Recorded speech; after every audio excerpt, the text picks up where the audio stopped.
You know, it's funny. When it comes to weddings, people go kind of crazy, right? Like all the planning, the details. It's all about making the day perfect. No, yeah, totally. But then sometimes I feel like the actual married, like the whole being married part, it doesn't always get the same attention. It's like they plan for the party, but not the actual relationship. Exactly. And that's what really struck me about this book we're digging into today. Before saying I do, right? Yep, by Peter Kimani. Okay, yeah, I've heard of this one. Have you? Yeah, heard good things. So Kimani, he starts off as like this total skeptic of premarital counseling. Really? I guess that makes his story even more interesting then, huh? Totally. Because he went from like dreading it to becoming this huge advocate for it. Well, that says something, right? Must have been quite the experience for him. Oh, it totally was. And he lays it all out in the preface, Yeah. which is where we're starting today. So at this point, he's living with his fiancée, Ruth, right? They've been together for years, dealing with life's ups and downs as a team. Okay, so they're already doing the whole living together thing. Gotcha. Exactly. And he's thinking, what's counseling going to teach us that we haven't already figured out? I can see why he'd think that. It's a common misconception, though. People think premarital counseling is like a test you pass or fail. Right. Like, are we good enough to get married? Ah, yeah, exactly. But what Kimani discovered is that it's not about that at all. It's more about uncovering those hidden dynamics that even couples who've lived together for years might be missing. Right, because it's one thing to like merge your stuff and share chores. Yeah, you've already got that down if you're living together. But it's a whole other ball game to merge lives, values, you know, making sure you're really speaking the same language about the big stuff. And that's where Kimani had his big aha moment, this idea of temperaments. Okay, so I'll admit, when I first read that, I was like, ooh, temperaments? Are we getting all mystical now? Right. It sounds a little intense. But the way Kimani explains it, it's not mystical at all. It's actually super practical. It is, and it's about recognizing that we're all hardwired a bit differently, you know? And those tendencies, those temperaments, they influence how we approach everything, from conflict to communication to just how we move through the world. So just for those of us who maybe need a little refresher, what exactly are temperaments? Sure. So basically it's about understanding if you're naturally more introverted or extroverted, how you process emotions, your pace, your decision-making style. Like, are you more spontaneous or structured, more about facts or feelings, those kinds of things. Kimani brings it back to relationships, right? He says, understanding your temperament, your partners, can be huge. Oh, absolutely. Imagine like you're always arguing about money, right? And then you realize one of you's a natural saver and the other's a spender. It's not about blame at that point. It's about, oh, this is how we're wired. And then you can learn to work with those differences. Instead of just butty heads all the time. Exactly. It's like you've got this whole new way of understanding each other, like you're speaking the same love language, but on a deeper level. Totally. It's about building that empathy. And Kimani actually tells this story about a couple he worked with. Oh, I love a good couple story. What happened? So there's Mark, right? And Sarah. Okay, Mark and Sarah got it. And Mark's like a classic choleric temperament, you know, very go-getter, gets things done. I know the type. And Sarah, she's more phlegmatic, so much more go with the flow, likes to take her time. Oh boy, I can already see the clashes happening. Exactly. So Mark would get so frustrated with Sarah because she wasn't as quick to make decisions. He's probably like, come on, Sarah, just pick a restaurant. Probably. But once they understood their temperaments, Mark realized, oh, it's not that Sarah's being difficult, she just processes things differently. That's huge. Just that understanding can change everything. Totally. And it transformed their communication because Mark was able to approach things with more patience and Sarah felt heard and understood. See, these are the golden nuggets I love. And it kind of makes you think we invest so much time and energy into planning the perfect wedding day. Right, all the details, the dress, the venue. But then we don't always put the same effort into learning the skills we need to actually make the marriage thrive. It's like going on this amazing vacation, packing all the right clothes, doing all the research. But then forgetting to pack a map for the journey back home. Yes, that's a great analogy.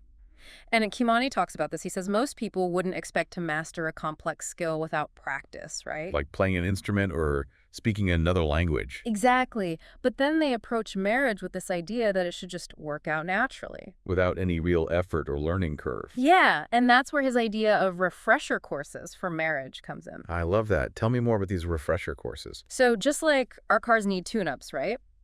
Our relationships need regular check-ins, opportunities to reassess, recalibrate, and learn new skills. Because what worked 5 years ago might not work today. Precisely. It's about staying proactive, not waiting until there's a major breakdown to finally address things. Which makes me think about Kimani's own journey. He went from dreading counseling to being this huge advocate for it. What was that turning point for him? Well, he talks about this realization that counseling wasn't about uncovering some hidden flaw in his relationship. It Yeah. wasn't about fixing something that was broken. So it wasn't like, oh no, we're doomed, we need counseling. Not at all.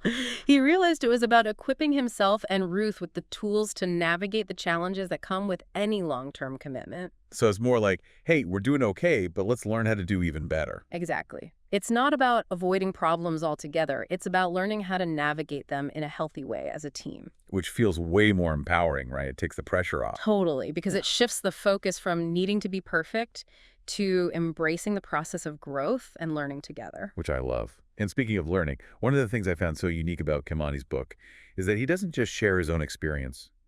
He brings in the wisdom of 20 other people from all walks of life. Right. It's not just his perspective. It's Yeah. like this whole tapestry of experiences. Exactly. You're hearing from single people, married couples, those who've been divorced, for people from different backgrounds, age groups.